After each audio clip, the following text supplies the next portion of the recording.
Europe Matin. Avec Maxime Switek. Et avec surtout Philippe Vandel. Bonjour Philippe. Bonjour Maxime. L'infomédia du jour. Eh bien l'événement, c'est ce soir en direct à la télé sur Canal+, la cérémonie des Césars 2018. C'est une belle fête, mais cette année, la grande famille du cinéma tremble un peu.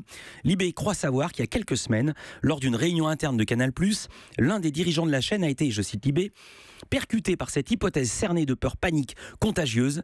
Et si l'une des intervenantes venait gâcher la fête, balançant son porc en direct devant des millions de téléspectateurs plus ou moins cinéphiles, s'étranglant dans leurs chips.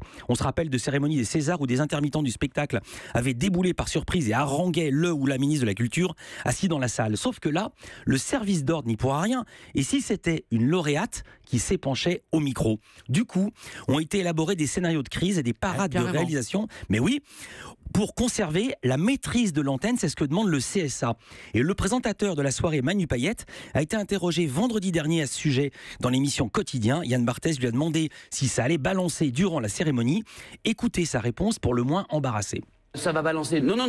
Enfin, ça va balancer. Non. Moi, personne à balancer. Mais en tout cas, on va en parler. Oui. Oui, et les équipes de production redoutent effectivement un grand déballage en direct, d'où cette solution technique préventive, le time delay. L'émission que vous croyez voir en direct est en fait différée de 5 minutes, ce qui laisse le temps de couper en cas d'incident.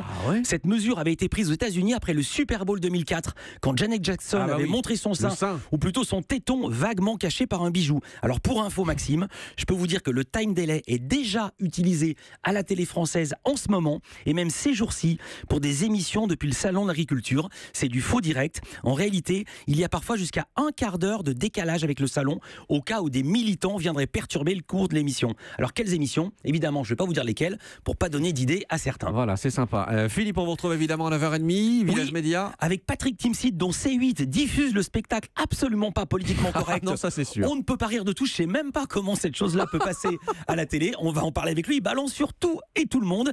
Et la journaliste Dorothée Werner qui signe le portrait événement de Loana qui fait la couverture de Elle. Ouais, elle est en première page effectivement du Elle de cette semaine. Merci Philippe. À tout à l'heure donc. Et juste après vous, ce sera bien sûr Daphné Burki. Bonjour la France.